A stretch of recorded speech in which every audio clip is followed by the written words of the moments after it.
So a word about the sheen of the paint. For example, flat versus semi-gloss versus gloss paint. So I did a little research and it makes sense.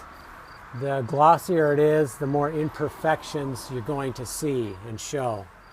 Well, in our case, I think the imperfections are showing the age of the house, and to me that's fine.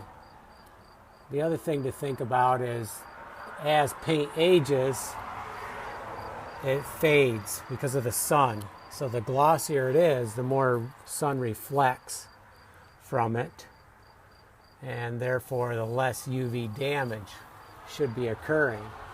So they all dullen over time, but the glossy should hold its gloss longer than a flat. A flat will not have any.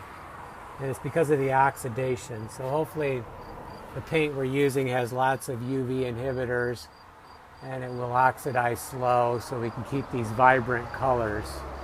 We're using a semi-gloss, so it is pretty glossy. It could be glossier with a gloss, and hopefully it holds this semi-gloss for a long time.